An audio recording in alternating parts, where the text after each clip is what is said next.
Okay, this is Going Global, Return of Address Wars, or less contentiously, what characteristics are required for global address applications in the 21st century. This is me. I'm Ambek. I used to be an academic. I now have a spatial data analytics consultancy and I do a range of different things.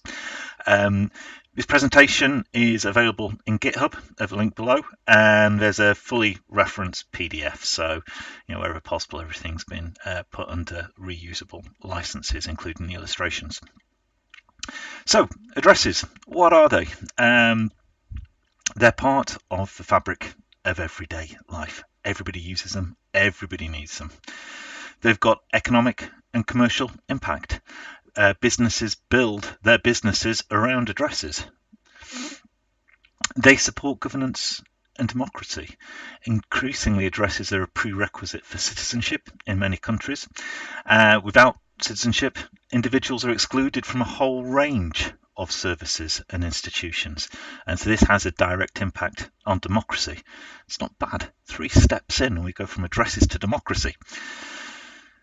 They support legal and social integration, and so here we're dealing with that element of formal versus informal as described by the kind of governance piece, but address also facilitates how individuals and businesses can take advantage of financial, legal and governmental systems, and this is all about how we deal with social inclusion and integration. They provide spatial structure, and it helps us to identify, locate and access marginalised areas, and to look at how we can more effectively deliver policy. They bridge gaps. They put people into places. This is an important element of what they do. So they're a kind of social demographic tool. So what is an address? Where did they come from? They didn't kind of come fully formed into existence. They have global significance, but they're developed nationally, sometimes locally, and they have a whole range of different reasons behind why they've been brought together. So let's have a quick look at some of these reasons. An address is an abstraction of reality. We look at the real world and we see a location there and we start to categorize it and we give it this function, address. And so it all ties in with a whole range of other things that happens in the geospatial sector. We're dealing with generalization, visualization, some issue with data. It's all tied in with requirements of the organization, the scale at which people might want to apply stuff. So ultimately, an address can mean pretty much a unique thing. It's unique to each individual. And so we really need to kind of tie this down to what everyone means by it. But in the very beginning, we had the book, the word, the register. So there's a whole heap of things called gazetteers, where you just write down people's names and where they're living. I'm currently at the Registers of Scotland. Ros has got the oldest land register in the world, the Sazine Register, and one part of that was the written address. So a whole heap of different systems have addressing underpinning them. Then we came into some degree of further formalisation. So we're looking at things like local land and property gazetteers, stuff we're seeing underpins address space, other registers, the delivery of mail, when that became important. What the World Bank, what other policy organisations have in mind. So again, let's have a look at some of these. So Korea is quite interesting because where you can imagine that most people have a street and building based addressing infrastructure, Korea until recently used a Gibeon system, and that's an area based system based upon land parcels. So land parcels, as we can see here, were given numbers when those land parcels were created. Now there's nothing to say that the parcel next to this one has to share the sequence, because you deal with it in chronological order. You don't have this idea of local predictability. So in comparison to a street and building naming convention, people find it very difficult to equate the two. And so that's demonstrating that you've got different fitnesses for purpose. Different addressing systems can evolve for different reasons. In the UK, we have GeoPlace. Now, GeoPlace is a combination of the Ordnance Survey, the local government organisations as well, and essentially they've taken the local land and property gazetteer, coordinated by each of the councils, tied that in with the postal address file that comes from the Royal Mail, and merge that where possible to create the formal address base for the whole of the UK. 34 million addresses are in there. It's kind of interesting. I'm a little bit torn about address space. It's great that we've got this system. We're great that it's consistent across the UK. There are some issues with it, particularly when you look at kind of the life cycle elements. There are organisations such as ROS or utility companies who know more about the life cycle address, say at its birth or death, than an organisation like GeoPlace. And so we're having issues in terms of how we actually start to mint some of those data. But essentially, we've got a good formal addressing system for the UK. National Address Gazetteer has 40 million addresses. GeoPlace have wrapped this up in collaboration with the Ordnance Survey under a number of different products. So you've got a address base, which is essentially its entry-level product down here. Think of it as a flat file CSV that contains a very simple addressing details. Then you have Address Base Plus, TM, which includes more attributes. Basically, you're paying a little bit more for a richer product. And then you have Address Base Premium. And Address Base Premium is the full database, so you have a number of different tables and one-to-many relationships between use types and classifications and different languages, and vanity addresses as well. So a single point can have multiple different addresses depending on if it's a formal address or a more informal address. So all of these have different utilities. Again, it doesn't get around this kind of basic premise of it doesn't necessarily fit every address or every location for the UK. We can't still address the issue, that sewers, for example, or sewage works don't have addresses under the address base family. Essentially, the local council isn't interested in them. Royal Mail doesn't deliver address to them, and so they can't have addresses. But they're on a street, many of them. They have a place. They're part of an infrastructure. They're part of the social and economic fabric of the UK, but we can't address them. So there are some flaws to it. But we see here that they've also integrated the addressing directly through into things like the valuation office and other elements. So it starts to kind of fill that place as a core reference geography. Now, there is the time with the use of UPRNs, unique property reference numbers, which themselves are openly licensed. And in fact, there was a 2014 review of open addressing that actually recommended that the base level address-based product should be opened up, fully opened up as the core, as one of the core reference geographies that should underpin the open addressing system. I mentioned the Royal Mail. And part of the Royal Mail's use case is to deal with delivering mail. That is its business rationale. As part of that, addresses are a fundamental element to what they do. So it doesn't mean to say they have an address for every property in the country. That would just be mad. It goes outside their business case.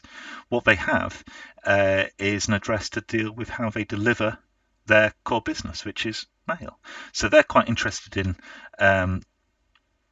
access points and delivery points. So delivery point is a thing that kind of almost equates with an address. So they want to get an access point, how they get to a building, and then actually deal with delivery. The big problem for Royal Mail is a last 100 meters problem. So they're about how they can deal with logistics in terms of getting mail to specific places. And that last 100 meter is where you need the key knowledge. Then you have something interesting going on in Denmark. Denmark have taken a slightly different approach to geoplacing. They've actually opened up an addressing commons. So while previously they had an address infrastructure which was very similar to the UK's, what they've done is revised it as a coordinating spine across domains, which allows them to have any of their stakeholders to access and add and amend information, and to have it as an interoperable framework, almost like an addressing Rosetta Stone, so that you can have all of this information available to all of the right people at all of the right time, and collectively you have this credible resource which is reusable. So they also spend quite a lot of time actually starting to think about what an address is. What are the semantics around an address? What is the purpose of an address? What are we trying to achieve? And then they released all of this as open data. So it means that theoretically there's no such thing as an unmatched address. If you want to have an address for a sewage works in the Danish system, you can have an address for a sewage works in the Danish system. You add it in. That's great. That's quite an interesting thing, because it's all then about the inclusivity and the collective ownership of a national resource. Then you have the World Bank. Now, the World Bank is taking a straight out and out streets and buildings metaphor for address infrastructure, and this is kind of tied into its policy of improvement and social and economic improvement at a global level. So they have recommendations where you create or update your mapping scales of 1 to 10,000. You codify streets in order to facilitate spatial locations of buildings, infrastructure, land.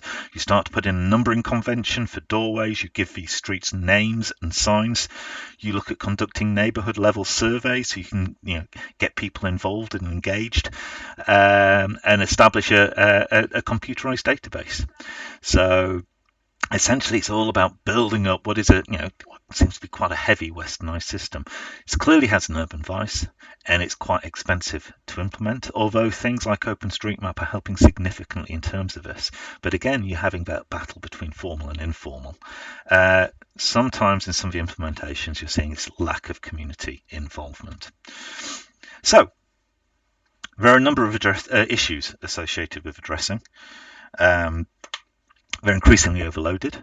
We've got assets as addresses, we've got services as addresses. Some people would say you've even got people as addresses. Could we even say that addresses are just things? What about the Internet of Things? Does that require addressing? Well, it does in one way. So we have this term that is increasingly overloaded. We also have this synonym between address and postal address. Is postal a constraining legacy in terms of where we're going to go into the future? Is address actually a useful term at all? Can we just ditch it and start to think around what we want to do to deal with this location concept in the future? So let's take a bit of stock. Addresses are clearly heterogeneous in terms of what they mean, what they're used for, who uses them, and how they're accessed. Assets can have addresses. Things can have addresses. It's not just about people and houses and mail anymore. There's a lot more complexity. We're putting a lot more weight on this concept address. At the same time, we have these formal systems. We have these national addressing systems that are essentially data silos. They don't interoperate particularly well. Are we all looking forward to the day when the whole world adopts BS 7666? I don't think so. But these data silos have been created to solve different national issues. They have different paradigms, they've got different business cases, got different relative reference systems that do not implicitly provide an accurate spatial location. There's no unifying semantics. We have islands of data, disconnected silos. Not only that, we've got islands of incompatibility. Now, this is not about format and syntactic incompatibility. This is about license incompatibility. There's a great deal of business value wrapped up in this concept of address. And it means that they're licensed under different terms. You can have some of the Byzantine approaches that we have around here, or you can have something that ties into something quite simply, such as a CC BY or a CC. But as soon as we start to get into issues around particularly share-alike derivation and non-commercial, we can start to create islands in our national address infrastructure, and that's a problem. Addresses are also bureaucratic and costly.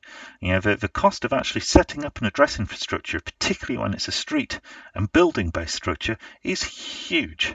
So then you have the added social problem of how you get people to actually embrace it and engage with it.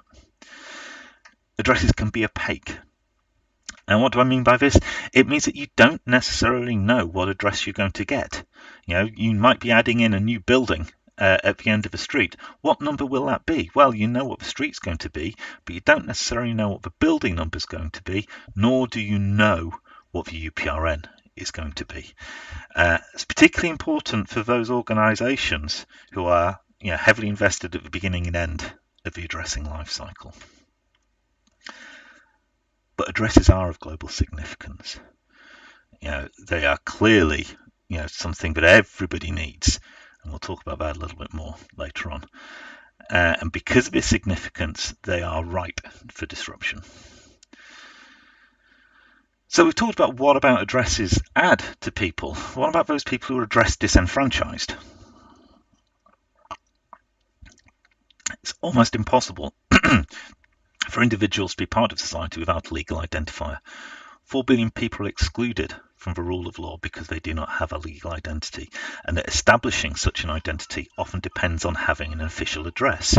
Addresses are important in terms of how people are represented, how people can engage in civic society. So they're a key element in the aid of delivering policies and social engagement at national and international levels. So that comes from a book called from the Universal Postal Service. References are in the PDF. So this has particular relevance to governance, rule of law, policy making, particularly in terms of poverty reduction, disease prevention, and then the provision of basic services. This century is witnessing a fundamental change in our way of life. For the first time in history, half of the world's population lives in towns and cities. Urban areas are growing faster in developing countries, mostly through informal settlements. The lack of an address, particularly in informal settlements, can also mean the lack of legal identity, equal opportunities for employment and social integration. So essentially, addresses are starting to become a human right, and they are at the cutting edge of the issues between formal and informal, particularly in terms of these informal settlements.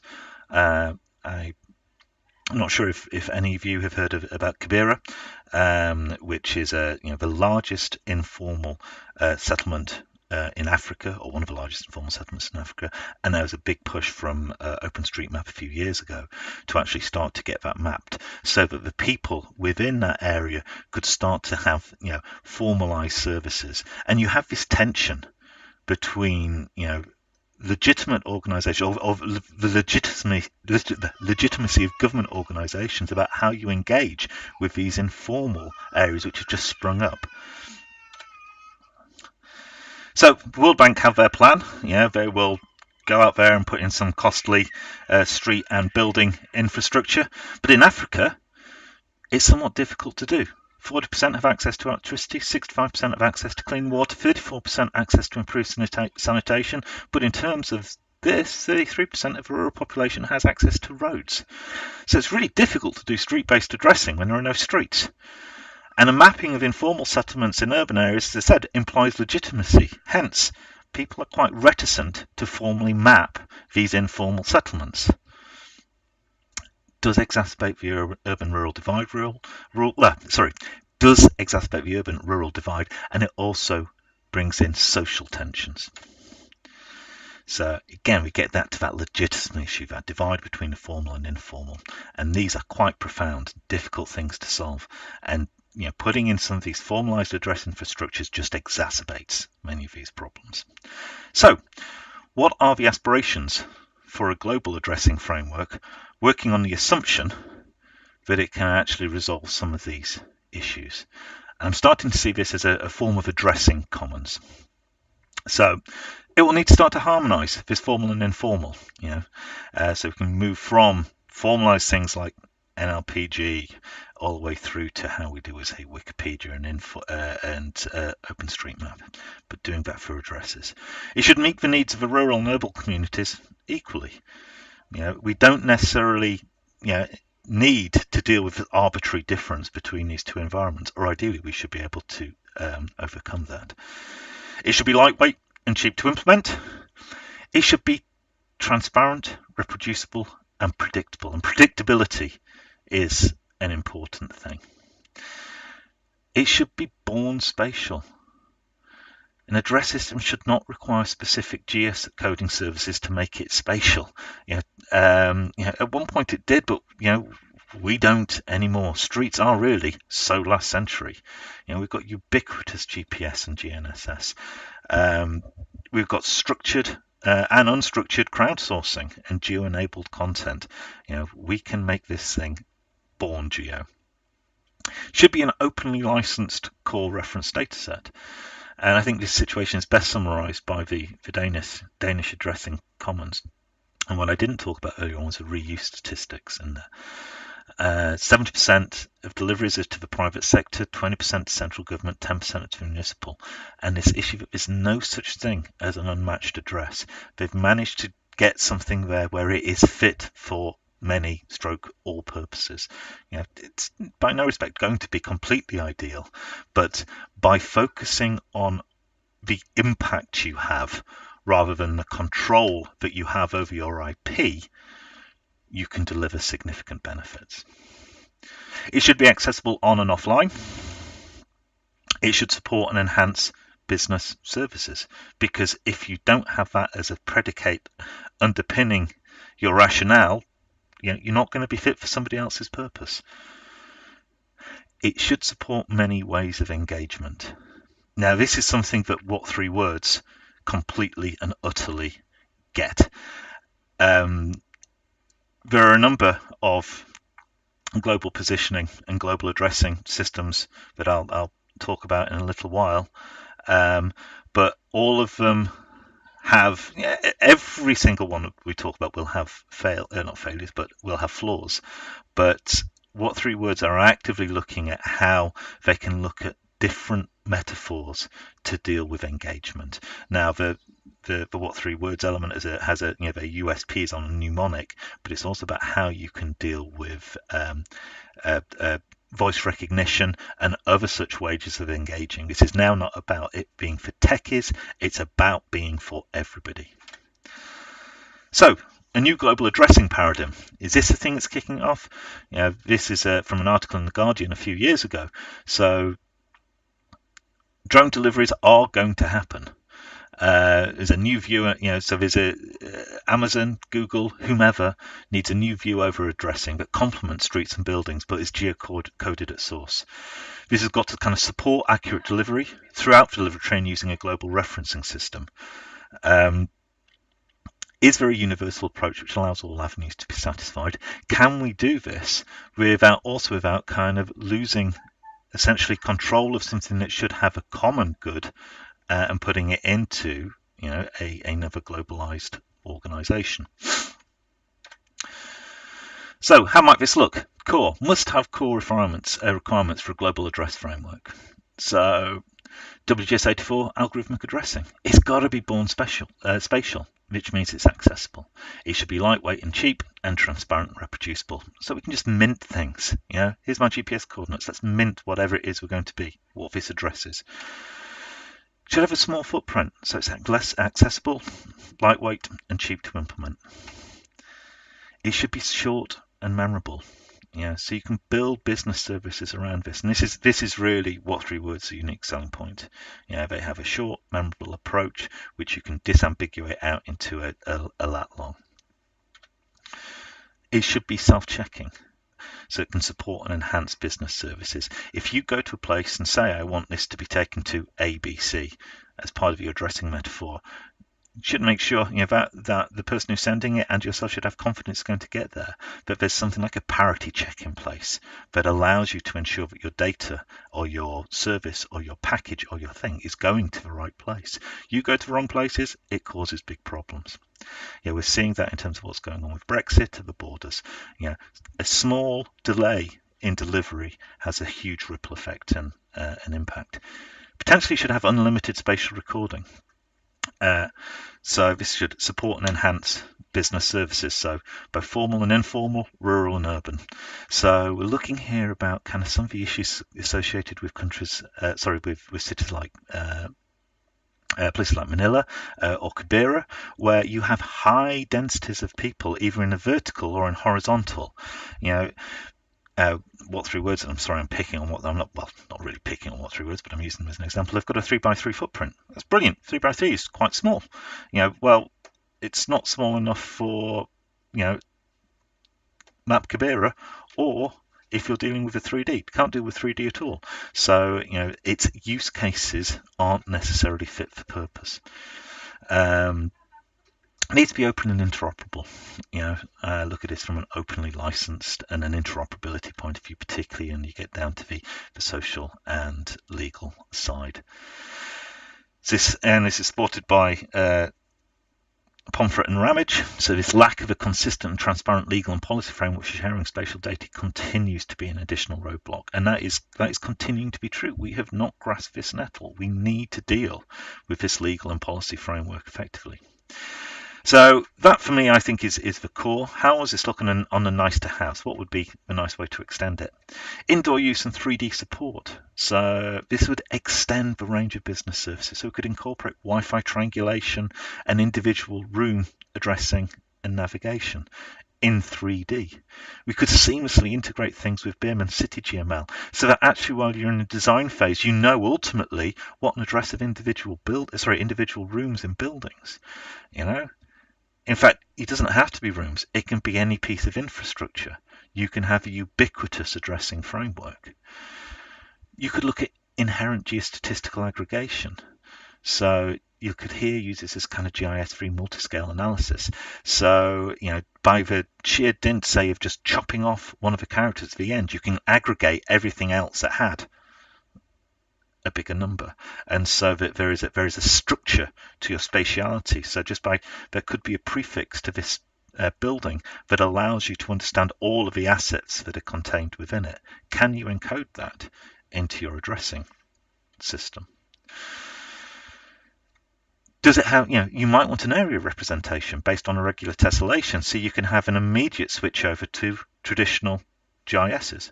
So which would be useful. And if you're going to do that, are you interested in adjacency relationships? How does this address relate to that address? Is it immediately obvious from a user that these two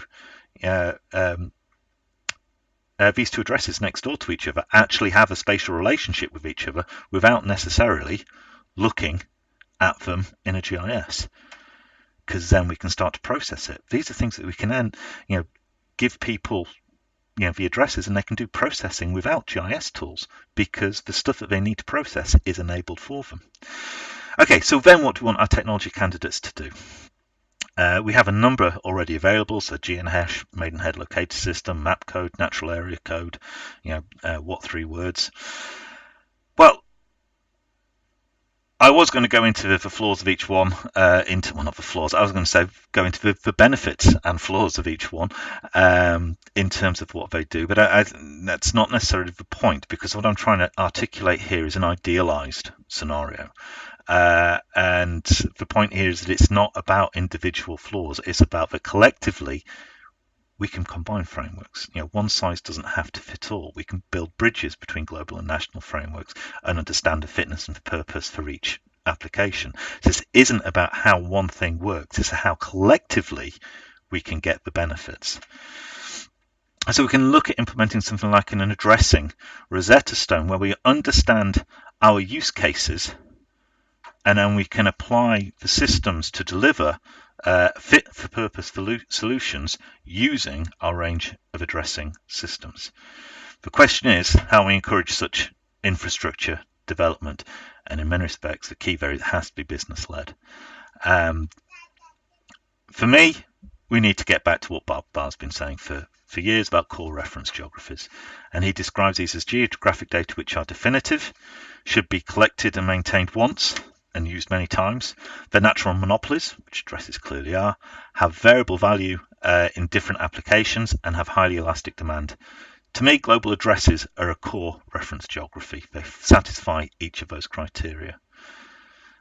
And taking that forward, I would like to see global addressing as a core reference geography, supporting formal and informal services, so we can borrow the approaches that have been instituted by Denmark in terms of having an addressing commons, but using that addressing commons at a national level. We can then start to transcend some of the infrastructure limitations in terms of things like street and building addressing, but you don't necessarily limit yourself to that. You can just interrelate with it and interoperate with it as and when you need to. But it then means that those people who are, say, marginalized and have no access to addressing in the short term can actually leapfrog through and start to engage in a social and global construct all in the same in a similar manner. So yes, that's it. So my addressing walls isn't really about addressing walls. It's really about the addressing entente cordiale. We are building up a whole heap of algorithmically driven approaches. Streets and building addressing is very much a last century metaphor, and we need to find ways in which we can build these bridges between the formal and informal approaches to addressing, so we can maximize that impact at a global level. Thank you very much. Any questions?